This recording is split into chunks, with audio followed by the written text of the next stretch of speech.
Yeah, so we're going to finish up section 3.9 today. So it's going to be 2.8 through 3.9. Yeah, buddy. But homework is optional or extra credit for 3.8. 3.8 is extra credit. Okay. Oh, crappity doo-dah, man. Somebody's got this sucker set crazy. Okay. No, stop it. Okay. Wowzers. 2.8 through 3.9, that's what the test is going to be on.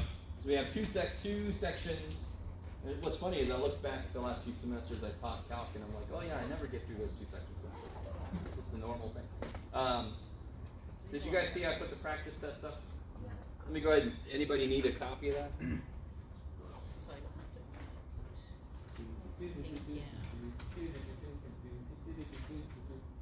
All right. Let me do it this way. Anybody not need a copy of that?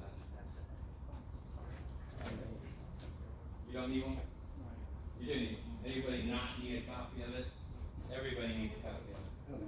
I love you. You don't. All right. Can you pass that along? Everybody here.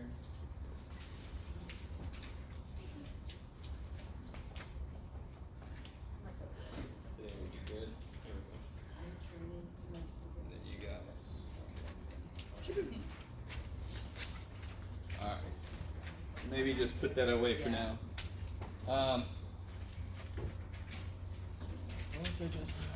Any other questions from the quiz before we get into homework questions?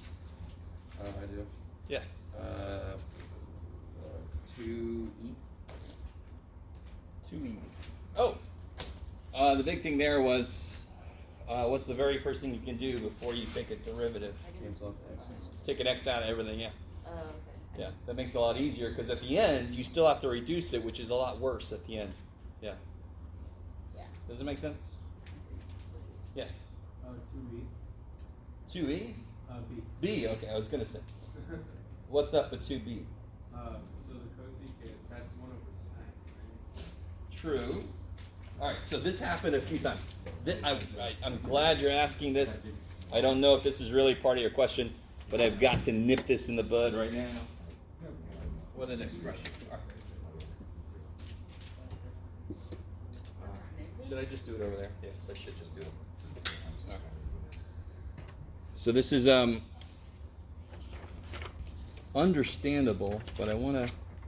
Oh, crappity doo-dah. Where's all that paper you just had? You got tons of paper. Oh yeah, there it is. I want to find something to sort of. There we go. No, that's not good. All right, screw it, Jeff. It's just right on here. What is the derivative of sine? Holy shit. All right. But the derivative of this is not that. Holy shit. Not that. I really want you to understand. That function is not sine. So its derivative is not just that easy. It isn't. It can't be. It's a different function. 1 over sine of x is a different function. You can't just ignore where a function is and just do its derivative. Right? For example, can I just do this? Can you do what, Jeff? Can you write a problem? There you go, buddy. Can I just do this? That's fantastic, right? Do you understand how this is the same thing? That's the same exact mistake. This is not sine. This is sine cubed. So its derivative can't just be cosine cubed. I mean, it's a different function. It's built on a function I know. And using the chain rule, I can do it because I know that function. I really want that to make sense. Okay, maybe. Okay. Because otherwise, if I do this and I do the same idea, wouldn't this just be 1?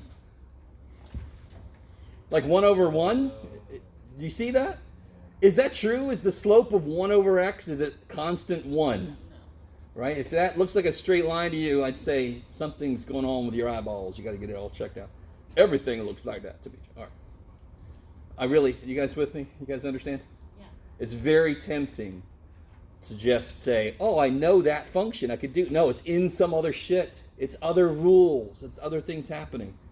And you should just know. That's one of the ones you have to memorize. What's the derivative of cosecant x? Negative cotangent cosecant. Negative, sure, okay. Negative cotangent x, cosecant x. Yeah. Right? I always think of it the other way, but either way, it's all multiplication, who cares? Yes, maybe? Maybe no? Yes? And I'm really sorry, I kind of cut you off. Was that part of your question? Whoever I was just talking to? Yeah, I think so. Okay, you think so? All right, Yeah. all right. Anything else? 2D. 2D? Yeah. Yeah, it's not hard. Oh. All right, Jeff. Just give up. Just use another piece of paper with this. This one here? Let me see. The one with 3e to the 5 theta, that one? Yeah. Okay. I got to be real careful because I don't know if you catch, my tone was sort of like incredulous. I think part of what happened here is you try to do too much at once. This is what I do first, right?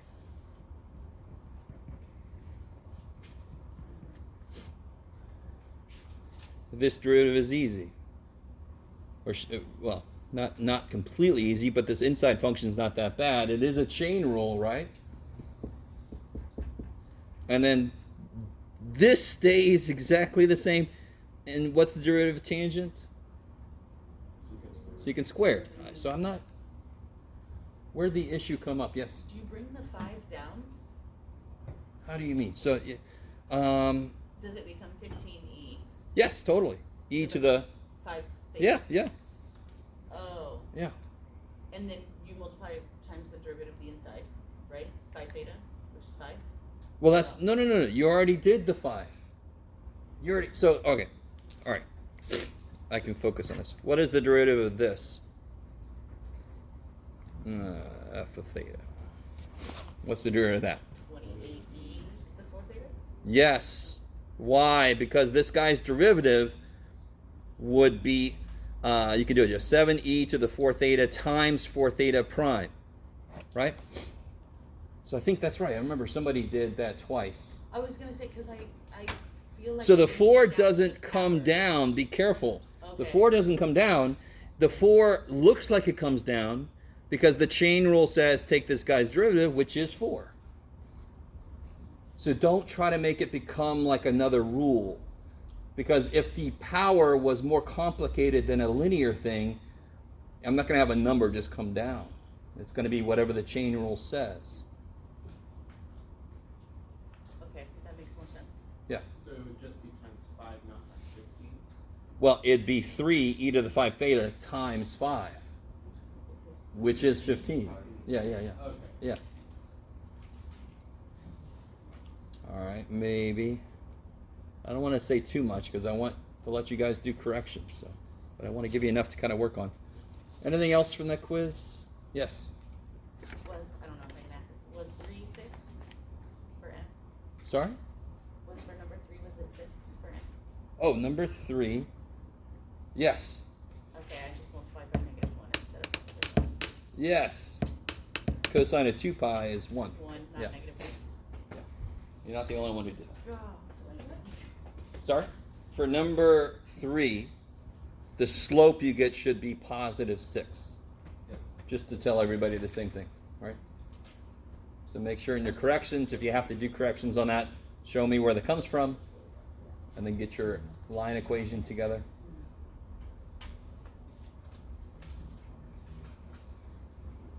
Okay.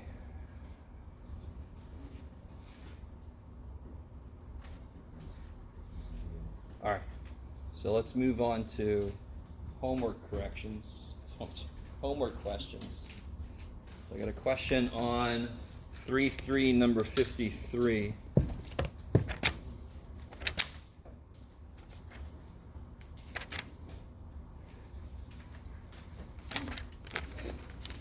Donde? There you are. Okay. 53. Oh yeah! Everybody's favorite. Everybody's favorite. The big deal with 53 is bookkeeping. Bookkeeping. What do I mean by that? You got a lot of shit happening here, correct? You got two derivatives. It gets a little messy. Then you got to throw them all into this equation to show that it's true. And here's the thing.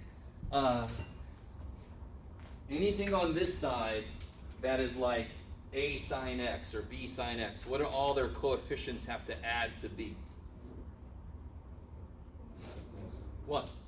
Anything in front of cosine, what do all those coefficients have to add to b?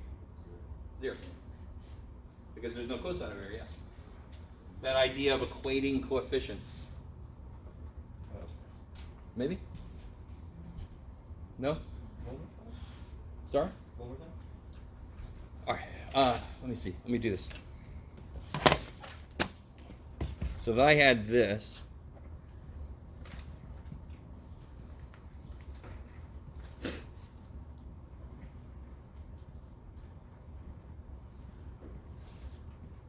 it's too easy, Jeff. It doesn't matter. It's fine. Who cares? It doesn't matter, Jeff. All right. Can anyone tell me anything about A or B? Sorry? All right. I have one cosine over here, correct? And if this equation is true, then what must negative b plus a be? It must be 1. Do you guys see that? Do you guys see that? Anybody not see that? I got to be careful. Not see that, but anybody not see that? I really, tell me if you don't. It's okay.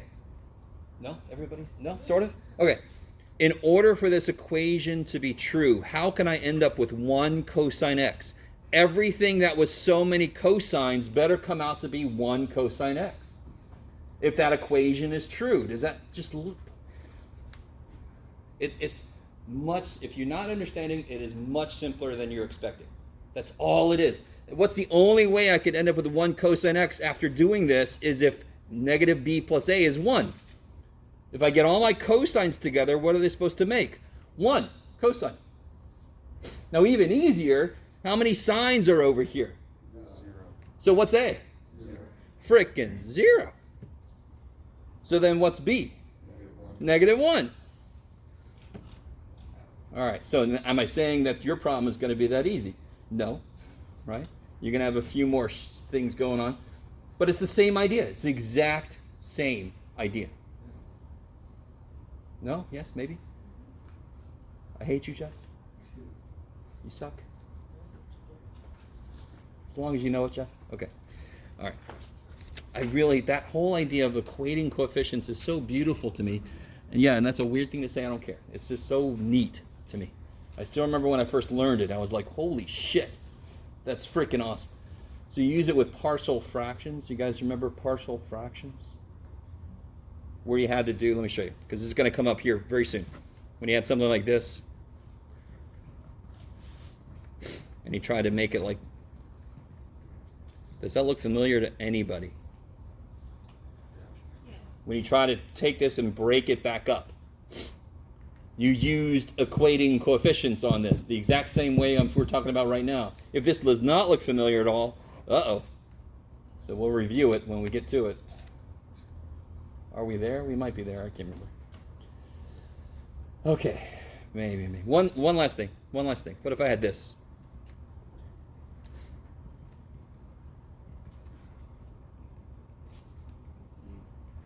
I know. Hold on.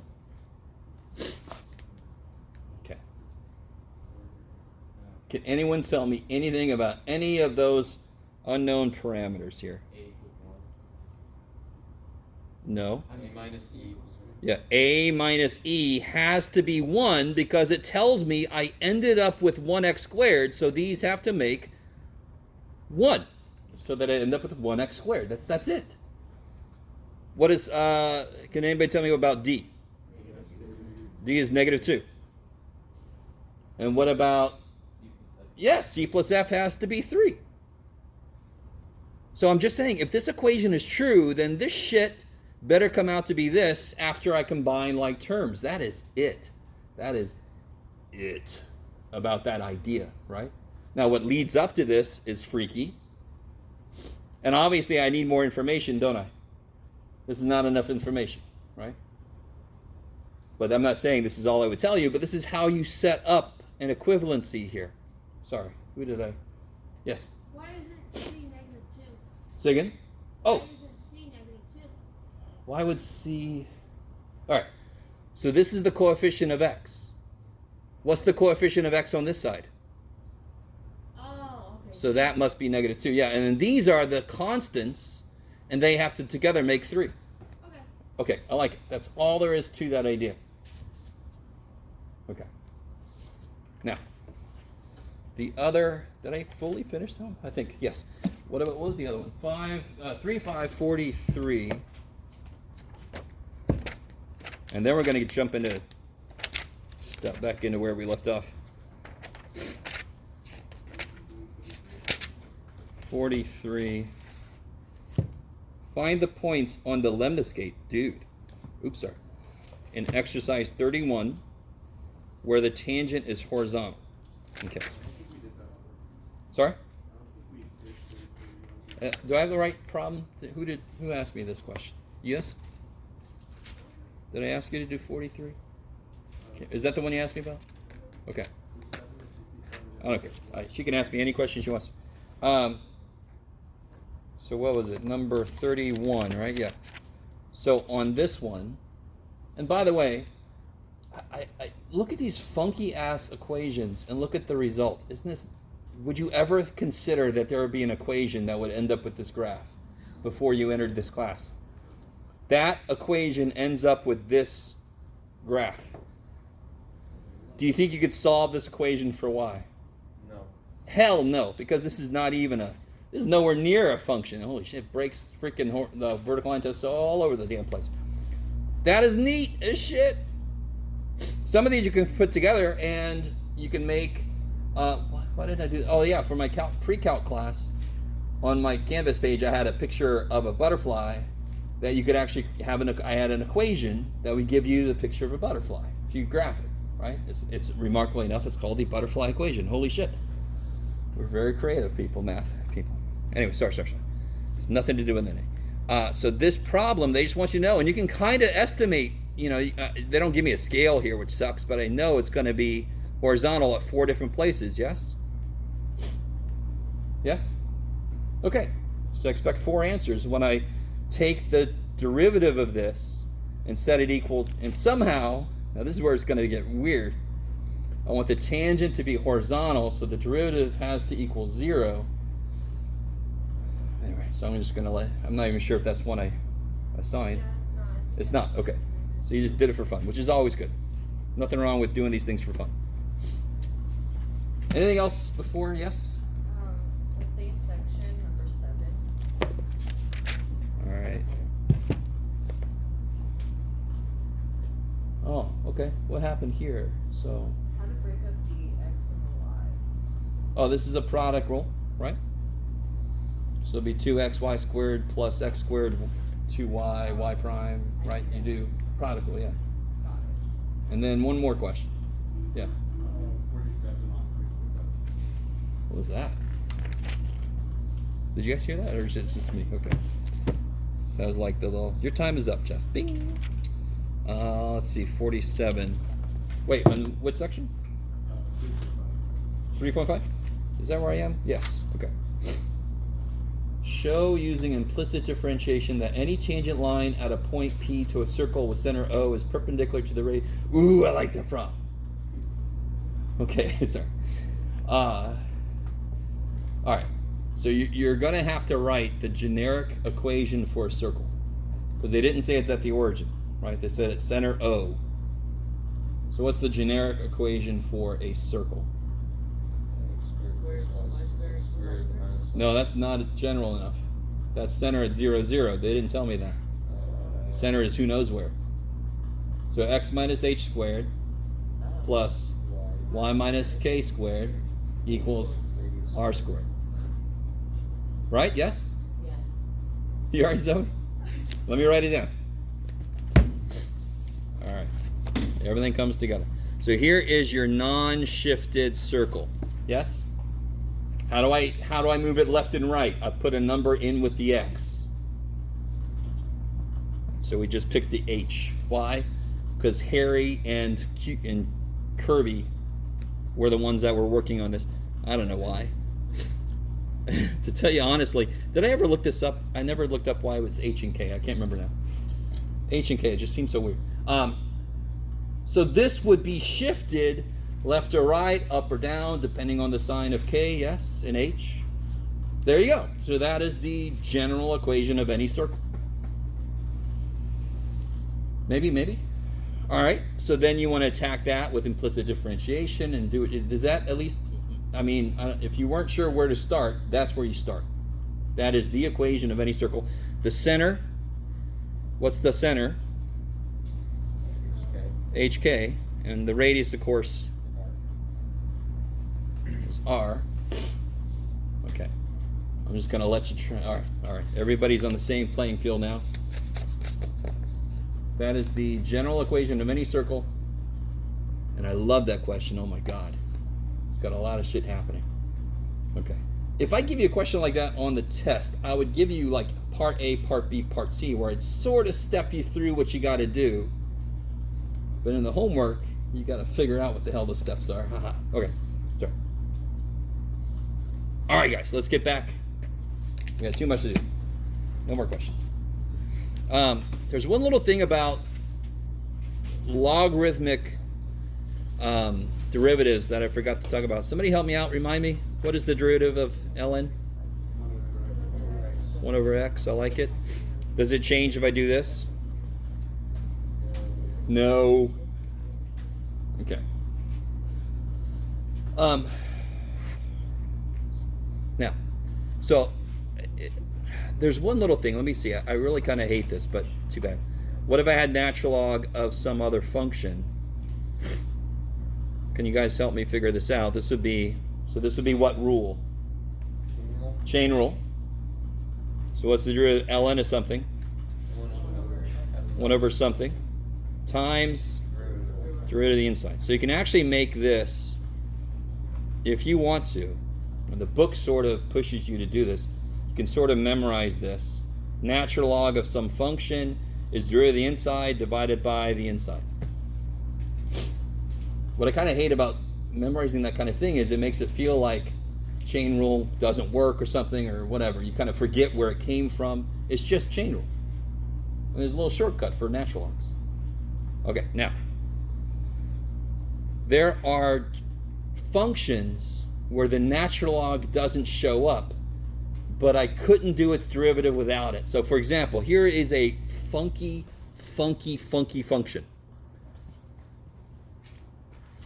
I really want you just to think about that for a second.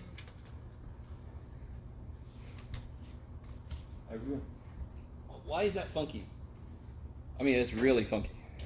Can somebody tell me? Do you agree with me that that's a funky function? Can you say that 3 times fast?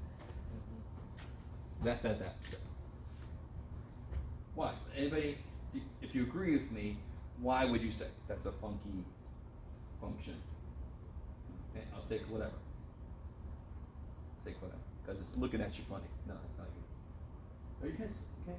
No, you guys don't agree? You're like, you're talking about Jeff. It's an everyday normal function. Yes? Wouldn't just like get infinitely smaller, close to 0, and then like get like infinitely higher? All right, so you're thinking about what the graph would look like. Well, what is it at 0? Good question. Indeterminate. Determinate. Oh shit. What is it at negative 1/2?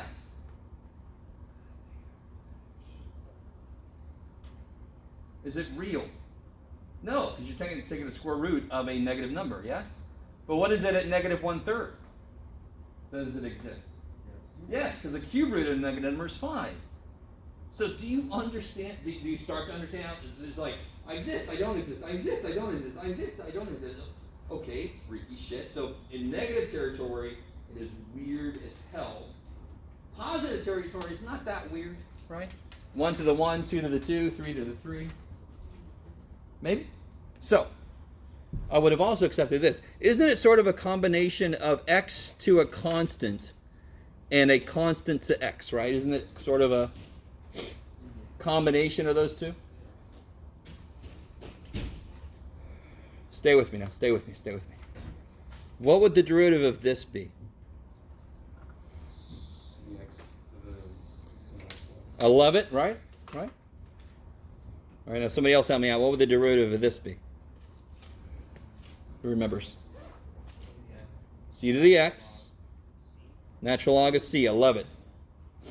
That's a little adjustment if the base is not e. All right, is everybody with me so far? So another reason this should be funky to us, calculus people, is which rule do I use? It is sort of in both forms and in neither form. Do you guys understand? It's in both forms and neither form. What the shit? Okay, so this is so cool, and I feel bad that you guys don't trust me. You probably don't trust me when I say that. You're like, when you say that, it means it sucks. Stay with me. What can I do to this damn thing? How do I take this guy's derivative if I don't even know which rule works? Well, I rewrite it. What do I do in general when the variable is in the exponent? What do I try to attack it with? ln. I don't know why I'm yelling at you. Okay. So what if I take ln of both sides? What good does that do me?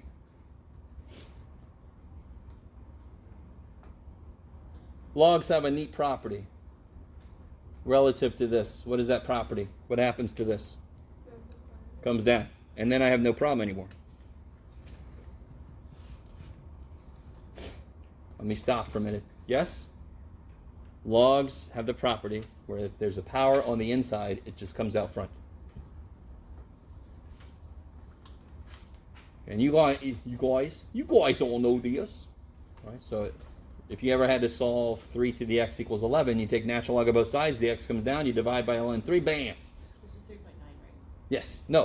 No? This is the last little leftover thing from 3, 6. ln derivatives.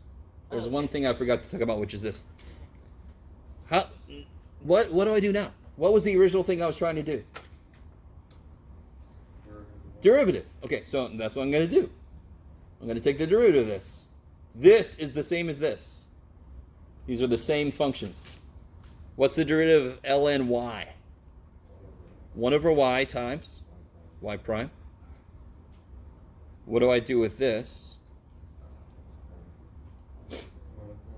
Sorry? Product rule. So the derivative of x is 1 plus x times, what's the derivative of ln x? 1 over x. So you get y prime over y equals ln x plus 1.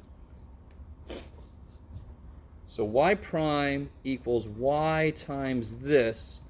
But what was y? X to the x. Right? Isn't y x to the x? So I'm just going to put x to the x here. I know. Hold on. Get out of my way. All right.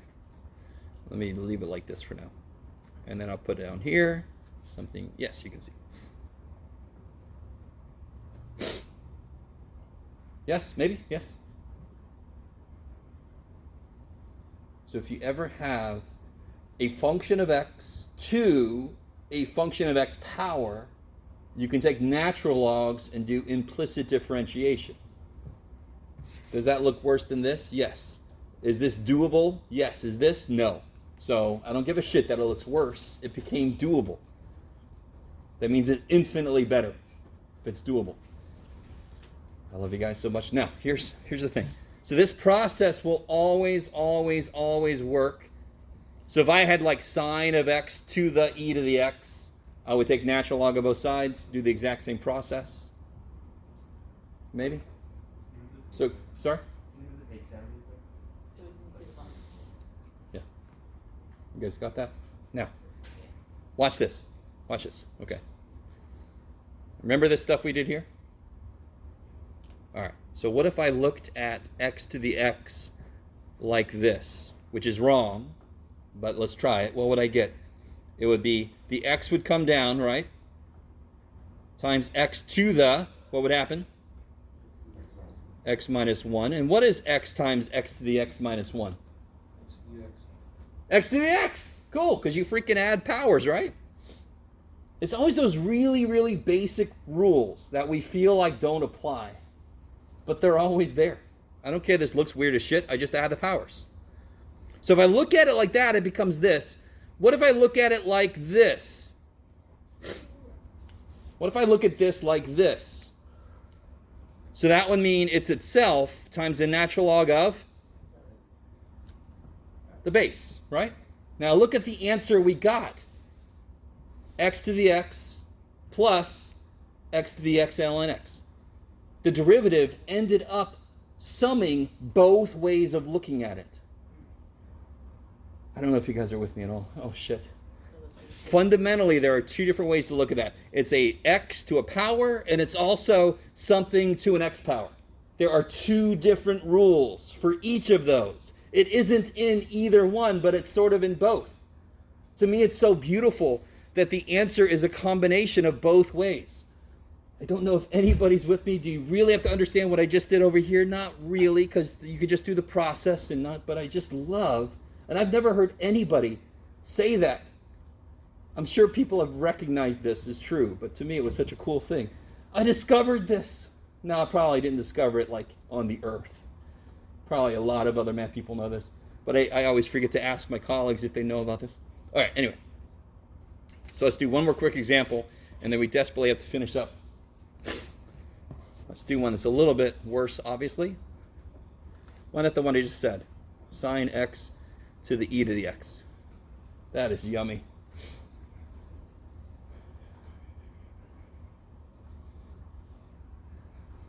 So I have a function of x to a function of x power.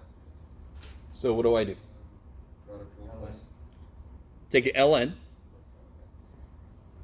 So this is going to come down. Is that cool? And again, it looks worse, but I know it isn't because now it's doable.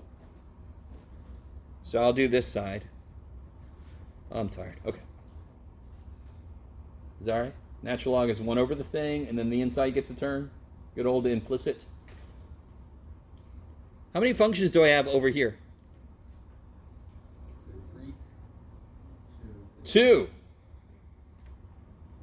E to the x, and what's inside the natural log? Yes, this is one function, 2 functions.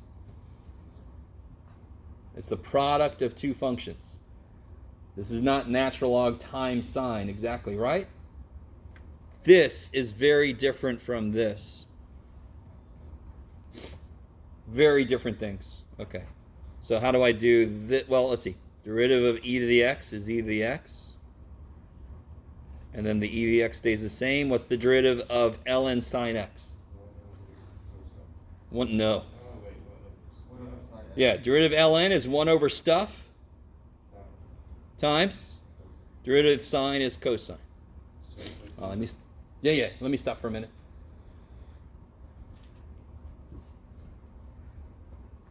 Right, the chain rule, and again, you pretty much always are just doing one derivative at a time. Derivative of ln shit is 1 over shit. Then the inside gets its term. Times derivative of sine is cosine.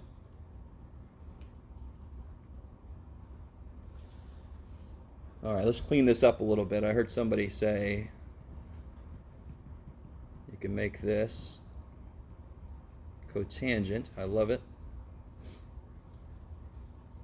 So then I can multiply the y up. What was y? Sine x to the e to the x. Now, let me make this more specific here. That was kind of not specific, Jeff. So multiply the y up and then just write all this shit down.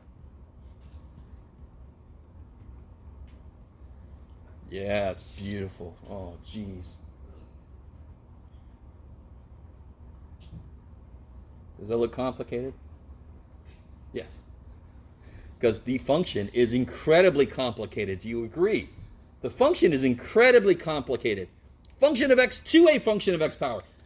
So the derivative, by definition, has to be freaking complicated. It has to be. It's got a lot of shit going on. Okay.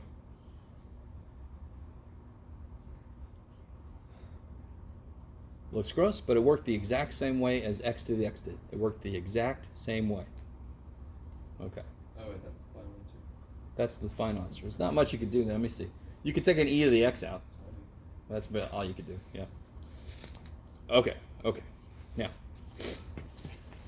so some exciting stuff for you in that section 3.6.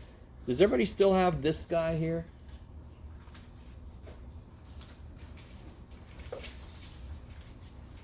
Get that out. Let me know if you need a copy.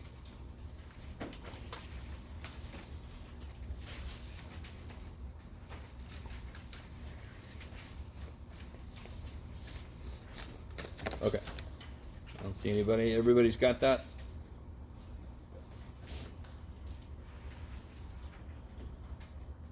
All right, let's do this together. Look at number 2. So we did number 1 last time. Look at number 2. All right.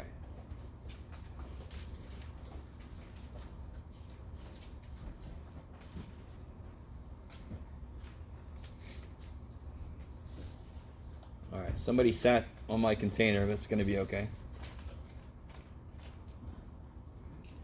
Picture's not a bad idea. They tell me something. They ask me something. So the big part about doing these kind of problems, this is basically calculus word problems, right? I can say that now we've gotten into it.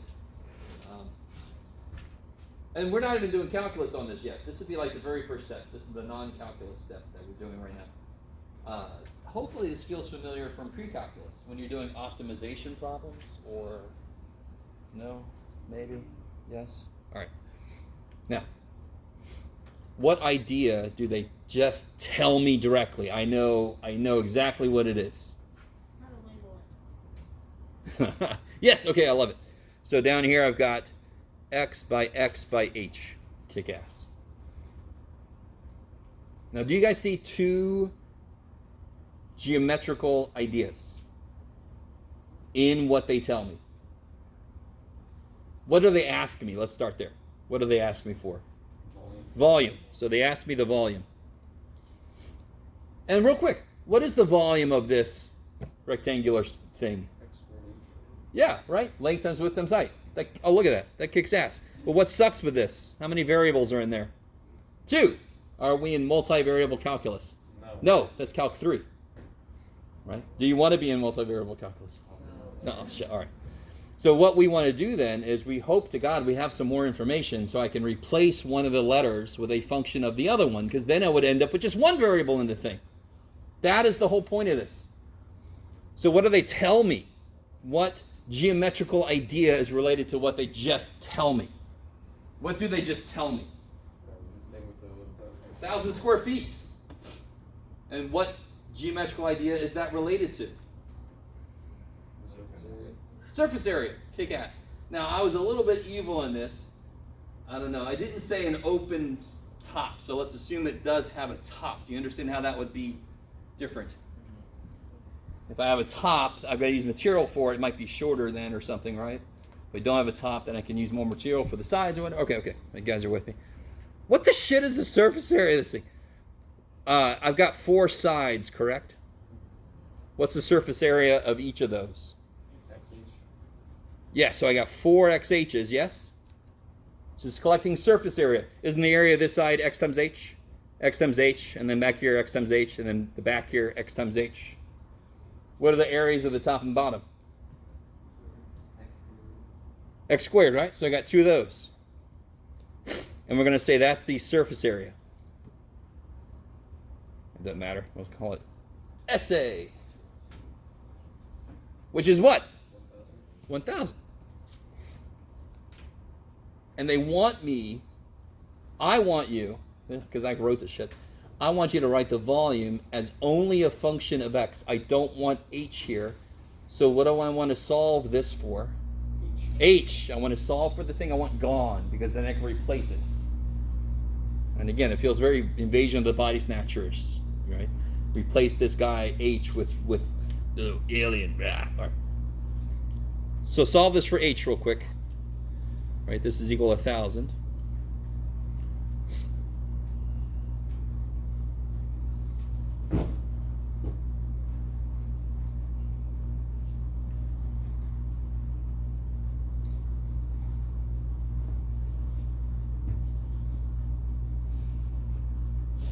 should get, is that right? Is that what you guys get? You could divide everything by 2, subtract the x squared, divide by the 2x, and you get h by itself. Make sure you can get that. And then what do? I just, Plug that into the wall. yeah, take this, plug it in there. And it's sort of like what we just did. The volume formula gets much more disgusting, but much more doable because there's only one variable in it. And I can kind of simplify this. Right, this will be 1/2. One of the x's cancel. Neato. So I took the 1/2 out, I killed one of the x's, I distributed the other x.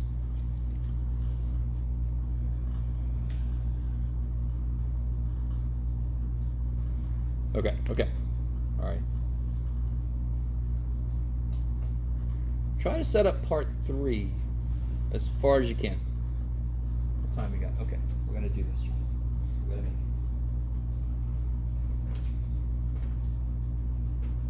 So in section 3.9, what we're doing right now is going to be the first step of your problem. And then there's going to be more to do after that.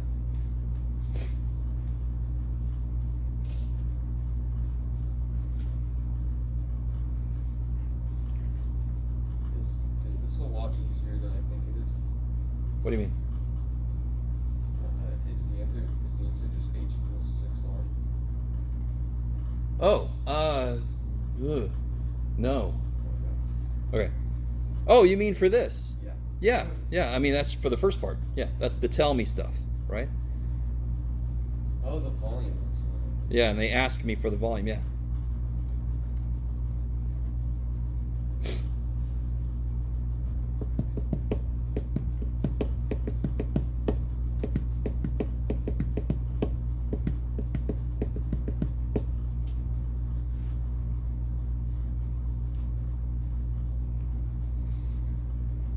So like he said, if the height is 3 times the diameter, it's obviously, what are you doing, Jeff? The height would be 6 times the radius, right? Because the diameter is twice the radius. I tell you what the volume is, which is mighty nice of me. But if I have a cylinder, what's pi r squared relate to? The Area of the base? Or the top, it doesn't matter. And h is just how many of those I've got stacked up. So it makes sense. If I got so much area and I stack up so much of them, how much volume do I go through? Pi r squared times h of them. It's a beautiful idea. And this one's relatively easy. Maybe? I want it as a function of height, though. So what do I want this actually solved for? Yeah, I want a function of height, so I want to solve for r so I can replace r. I want to get rid of r.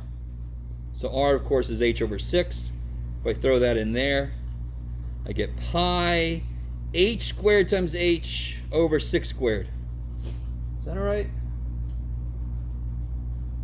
Square r, h squared over 36. So h cubed over 36 with a pi out front. All right. Let's not do number 4. Doesn't matter. So I want to do a problem with you on the back of this that finally brings the calculus in. Okay. Oh, well, before I do that, here's one major thing. Okay. I should have, shoot. I forgot I was going to do this. Have you guys ever heard of an Etch-a-Sketch? Yes? Etch-a-Sketch? Where you can turn both knobs or dials, Jeff? There it is. Dials, right? Yes? And make the little thing go all over the place. People can make the Mona Lisa, and I can do a line. Yay, Jeff. All right. If you turn one knob quicker than the other one. So do you guys remember what the knobs relate to on an Etch-a-Sketch? One knob is basically left and right, and the other knob is up and down. So if you turn them both at the same rate, won't you get a line at 45 degrees? Does that make sense? I really want you guys with me. So if one controls left and right and the other one controls up and down, if I turn them at the same rate, don't I get a line at 45 degrees? Because neither one. But if I turn this one twice as strong as this one, I could actually use trigonometry to figure out what angle. But it's obviously not going to be a 45-degree angle anymore. If I turn one twice as fast as the other one, woo, right? Are you guys? So everybody know Etch-a-Sketch or no? Does anybody not know what an Etch-a-Sketch is? It's okay if you don't. You can. All right. If everybody knows what it is, can you see it in your mind? Right? If I twist one dial twice as fast as the other one, it's going to go. So if I twisted the up and down one twice as fast as the left and right one, it's going to be steeper. It's going to go up quicker than it is going left or right. I love it. So the X and the Y, they aren't dependent on each other. They're dependent on how quickly I'm turning them, correct? What? So, if I draw a picture on the Etch-a-Sketch, what is it going to look like at the end depends on how quickly I turned each dial, right? Okay. So both of those, the X and the Y, is a function of time, right? And how quickly I'm turning them is actually where they will end up. So, I can have something like, how do I want to say this? Yeah, okay. Wouldn't it just be a big squiggly line? It doesn't have to be squiggly. It's only squiggly if I change the speed that I'm turning a knob. Then it becomes squiggly. Maybe? Couldn't I do one knob like a sine function, meaning I would do this? This would be a sine function, wouldn't it? Right? From 0 to 1 to negative 1 to 0 to 0. And then I can just keep going this one constantly. So it's going to look like this. Then it would be squiggly because I'm changing the speed at which I'm rotating this dial. Okay, maybe. I used to have a little tiny keychain Etch-a-Sketch thing that is just gone from my life. But it used to be so cool to put it up here. I'm sorry I don't have it anymore. Anyway. So what I'm saying is this. If on my screen, on my screen I see this, and I've got, so I went so much this way and so much that way, correct? All right. What would this be then based on how much I went in both directions? What's that? I kind of gave it away. How would you figure out how long this is if I know how much I went this way and how much I went that way? Like right here. Yes, x squared plus y squared equals r squared. Now, stay with me. Let's just do what I was saying. Let's say that I was rotating this one, dy dt. Oh shit. I was rotating it twice as fast as I was rotating this one. All right, so dy dt is over time, how much does the y change? So they aren't really a function of each other anymore, not really until I do this.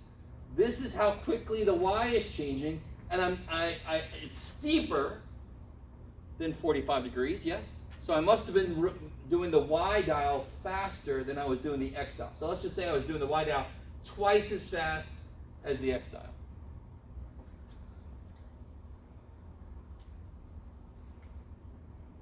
All right, don't worry about units right now. I will be, pixels per second. Okay. All right, maybe. Are you guys roughly with me? Just the physicalness of this. I'm just rotating the up and down dial twice as fast as this one. Okay. And that would result in a steeper line. It all kind of makes sense physically. This line, so I know how fast this is changing. I know how fast this is changing. My question would be, how fast is this changing? Does that make sense?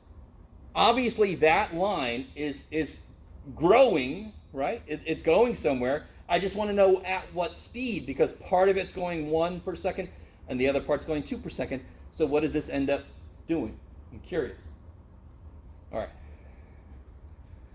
Okay, so there's several huge things just happened. We got this idea of y is not controlled by x. Both x and y are controlled by a third thing, t. Do you guys remember parametric equations from pre-calculus? Anybody? Shit. All right. That's okay. You don't have to know all the parametric equations, but if you remember any of it, this will be a little easier, because that's basically all this is. Okay.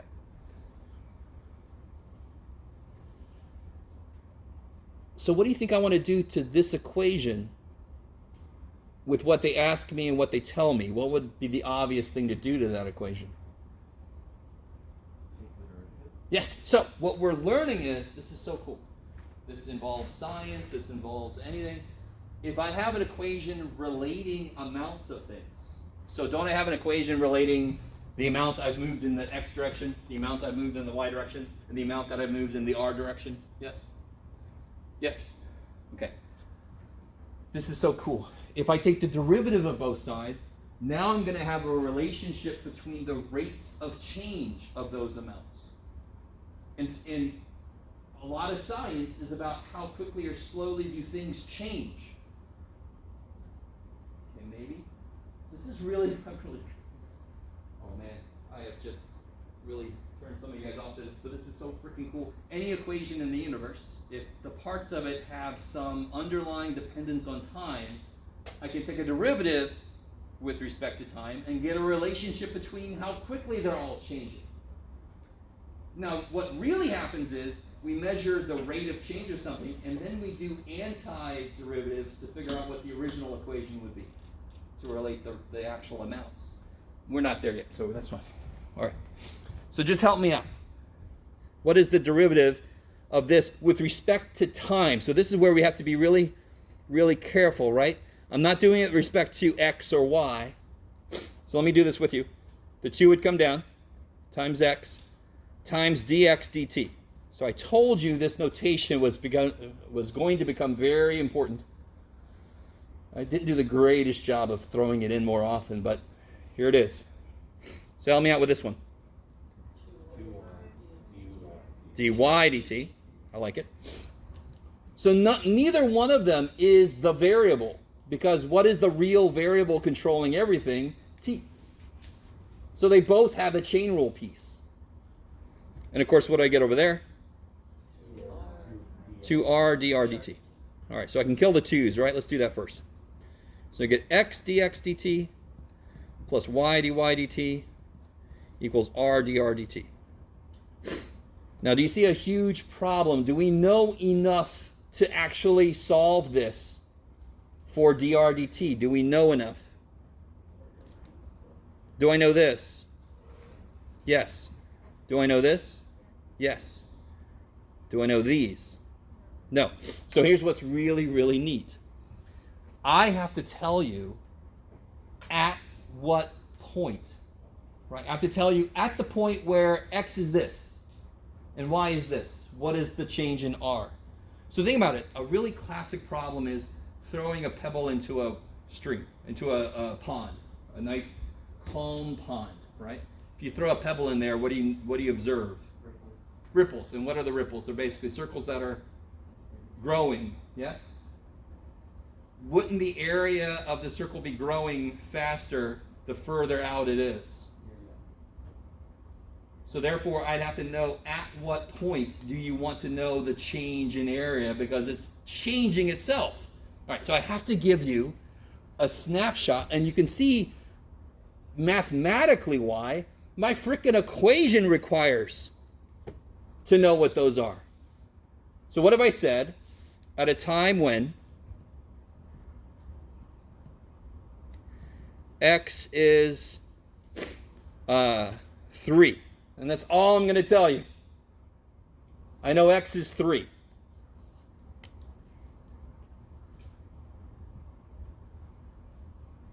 I love you. So what's the snapshot look like then?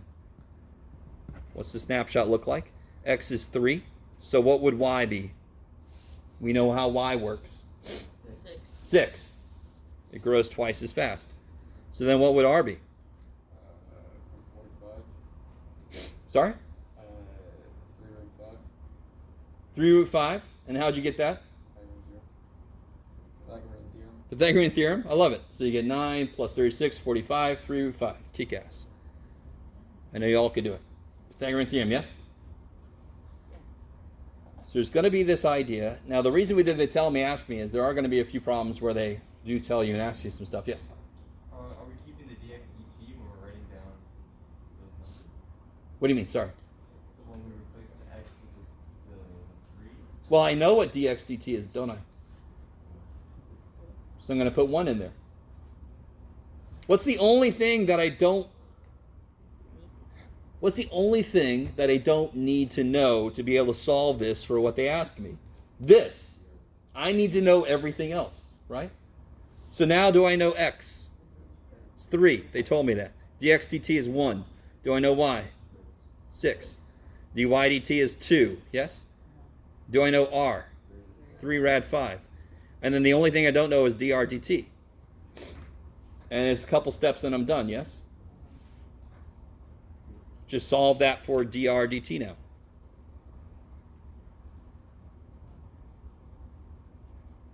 Okay, maybe. 5 divided by root 5? Sorry? 5 So it'll be divided by 4 plus 12, 16 divided by Just kidding. 3 rad 5, right? Yeah. 16, Jeff. 3 plus 1. Yeah, that's Oh, awesome. okay, then I was right. I get to show off my amazing multiply by 1 skills. 5 root 5. And then you can simplify that, right? If you multiply by rad 5, it becomes really nice. It becomes rad 5 over 1. It just becomes rad 5. Yeah. Okay. The answer is not so exciting to me. Now, this idea of a snapshot is huge. Do you see how I drew its own picture? All right, so let's do something a little more focused here. Yes?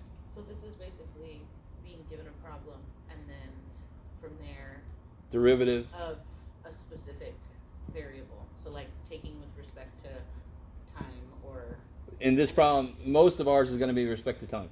okay. Yeah, So because they're then going to be finding true out- rates, right? yeah. When I think of rate of change, one of the first examples I think of is probably velocity or something like that. Something over time. Yeah. Yeah.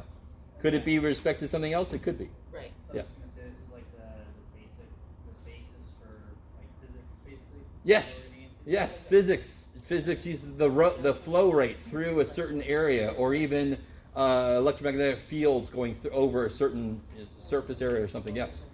Yes. So now that we have dr dt, should we try to plug everything back? No, that's it. We're done. When we get DRDT, we're done. That's all they want to know. Okay. Yep. And then, of course, it would be pixels per second based on the units I set up. All right, so let's do this one together. We got some time. We got a little bit of time. Oh, okay. Now this, I remember I gave this problem on a test, and then I made this thing to go over because nobody liked it. So I learned my lesson. So this is one that I go over now. Okay, part A is nifty. Verify that the volume of water in terms of height alone is given by that. What the shit?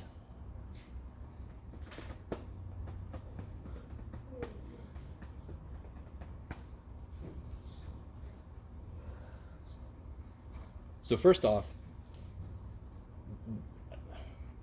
when I did that problem, the cylinder problem, remember the base was pi r squared times the height made the volume? So that works no matter what the repeated shape is. So what is the volume of this going to be? We got to work our way to this. Well, what's this start off as? Just using all the variables. So this is L here, yes?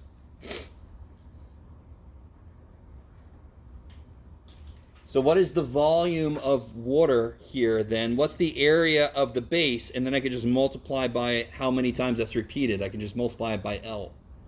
What is the volume? What is the area of this triangle? Yes, right? The height is h, the width is w, and the area is half base times height. So the area of the base, the area of the repeated shape, is 1/2 WH times the length. So I get this.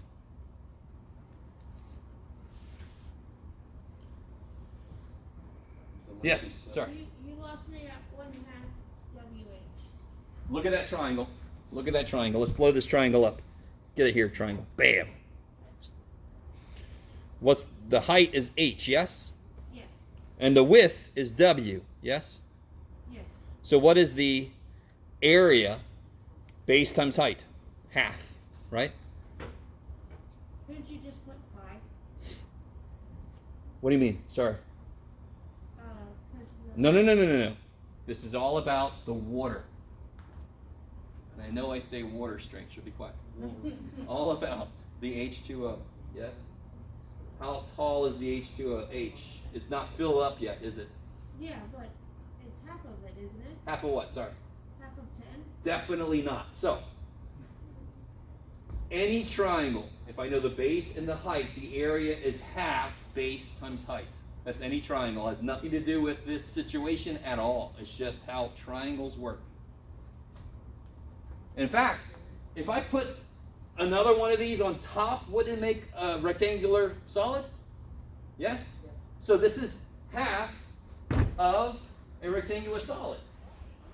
Right? Yes? You guys see that? Do you have to know that at a time? No? Oh, you guys are so excited. All right. L always similar. Yes? L is always 7, yes. So we can do that. So I get 7/2 WH. There you go. That's going to be my next question is, which variable do I always know? Now, as I put more water in, more H2O, the height's going to change, yes? If I put more in, is the height going to change? Yes. If I put more in, will the width change? Yes. Yes, as it fills it up, yes? But the length is 7. Okay, thankfully. So I just got rid of one of our variables, right, with some help. So which variable do I need to get rid of still? I need to get rid of W. Now, let's look at this thing. Let me put this in here.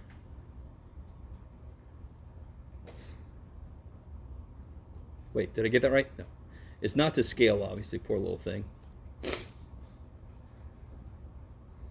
Oh, let's get that all the way down. Okay. You guys with me there? Oh, you're going to love this. This idea is going to show up so many times in this section. What can I do with this? What can I set up from this? What proportion can I set up from this reality? W to H is 4. Yeah, the width to the height of the little triangle is equal to the width to the height of the big triangle. Similar triangles. Isn't the big triangle just some multiple of the smaller triangle? So then all the dimensions are equal to each other in ratio. Because if I make a ratio, the multiplication I did disappears. Similar triangles, does that sound familiar to anybody? Similar triangles. No. Yes. Maybe. Okay. Does this make sense? If I blew up a 3, 4, 5, if I doubled it in size, what are the side lengths now? If I doubled a 3, 4, 5 triangle, what are the side lengths now? 6, 8, 10. Isn't 6 to 3 equal to 8 to 4 equal to 10 to 5? Because they're all been doubled. So this similar triangles is one triangle has been multiplied by something or the other triangle. So every ratio of sides has to equal each other because the multiple I did will cancel. Okay, what does this help me do? What do I want to solve for? I want to be left with height alone. So I want to solve this for what? No. W, because I want to replace W. W equals 2/5, is that cool? 2h over 5, is that cool? Right, just multiply the h up and then reduce. Divide by 2. Yeah, just reduce, right? 4/10 is 2/5, and then multiply the h up. So now this becomes 7/2 times 2h over 5 w. The 2's cancel. I get this. Whoops, get out of there, w. H. There it is. What is this w doing there? I don't want you there. Jeff, you can do it, buddy. It's an h here. There it is. Down a little.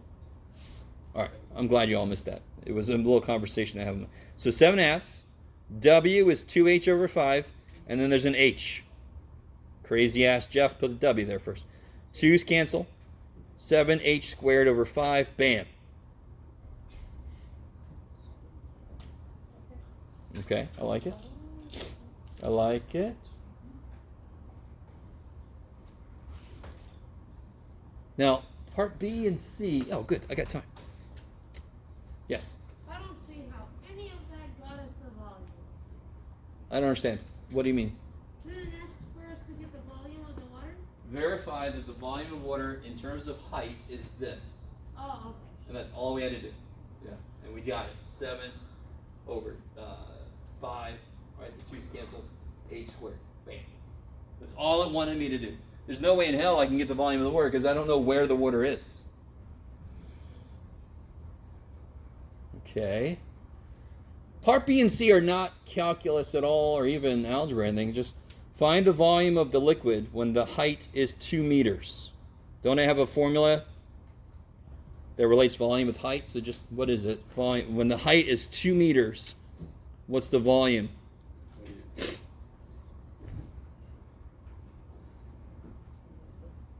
Yep, 28/5. Right, just plug a 2 in. 28/5 what? No. Yes. Because there's a hidden unit where the 7 is. Because the 7 was the length. So it's actually 7 meters. Okay, volume, you know, has always got to be cubic. All right. That's easy shit. Which, let's make it into decimal just because. That'll be 5.6 cubic meters. All right, do this one.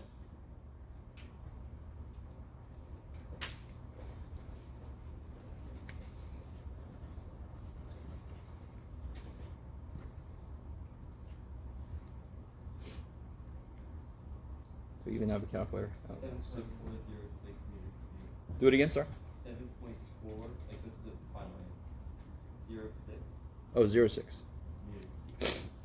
So you got it? Yep. Yes? Okay. All right. So right there, how much did the volume change 1.8. between 2 and 2.3 meters of height? The change in volume was 1.806. All right, real quick, I just want you guys to see that. Didn't this go up by 1.806? As the height went from 2 to 2.3? That's how much the volume changed?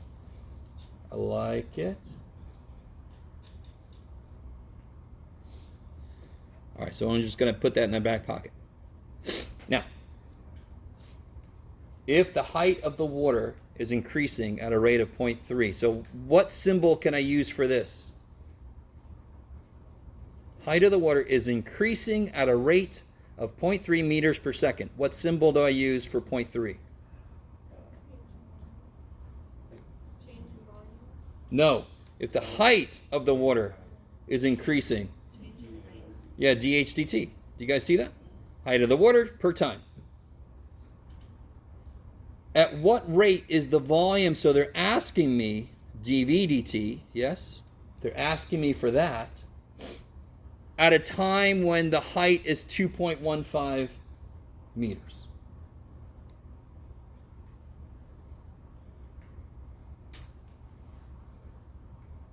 All right. So then I can take my... Is everybody... So that's a huge step too. All right, there's a lot of shit in here, I know. Who knew calculus is going to be hard?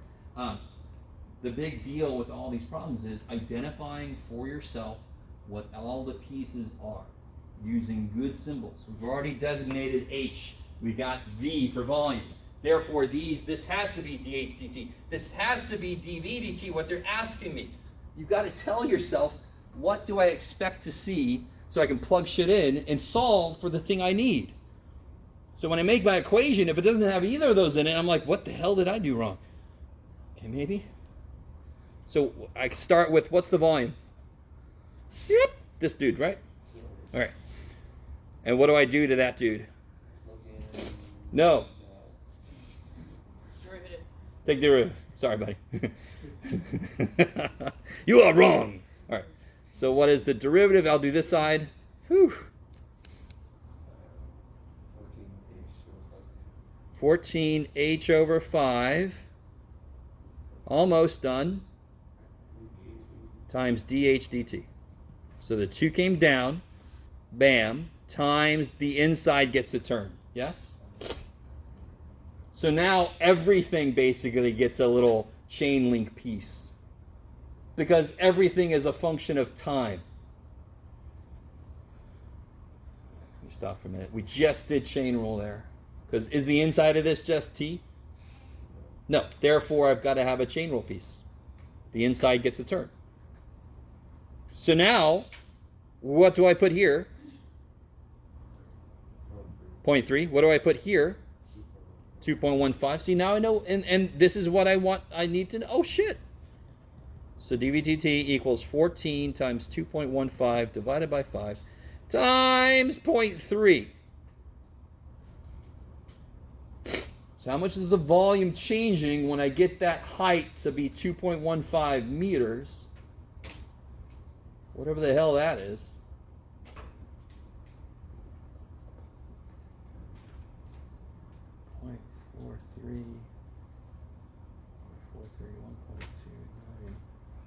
I don't know.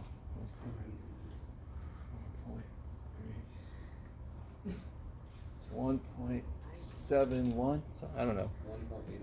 806. I'll take it. Of course, you should have known that, Jeff. That's the whole point of everything. You could have really shown off there, but too bad. What is? And that would be what units? What units? Cubic meters per second. Now, do you guys see the connection I made here physically? This is what calculus predicts the volume should change at 2.15 meters. Now look, the height is changing 0.3 meters per second, yes? At a time when the height is 2.15, the volume should be changing by this much. From here to here, how many seconds went by? 3. What? 0.3. No! What? How much is the height changing? 0.3 meters per second. Didn't the height change by 0.3? So how much time has gone by? 1 second. What did we predict the volume should change by over that 1 second? And how much did the volume change by during that 1 second? Exactly what the shit we said it should. Where did 2.15 come from? This goes back to chapter 2. I was going from 2 to 2.3, correct? So what's a good way to estimate the slope between there? Take the number in the middle. Yes? What's the unit for the final answer? Oh, here? Cubic meters per second. The beautiful thing about units, if you have it written like this, what's the units of volume over the units of time? That ratio tells you exactly what it should be. That kicks so much ass. We basically just did the last part. Okay. So, I think what I'm going to do, let me give you this, and then as I'm giving it to you, I'm going to think.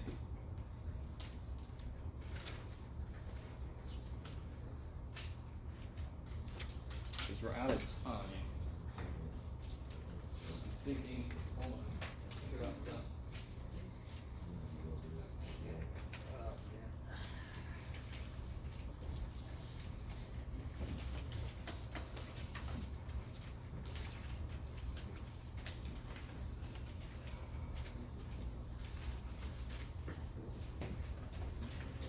Okay, I think I've come to a decision.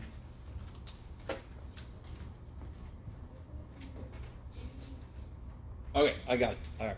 So here's the idea. Let's see if you guys can handle this idea. I am going to have a problem on the test related to, no pun intended, to this.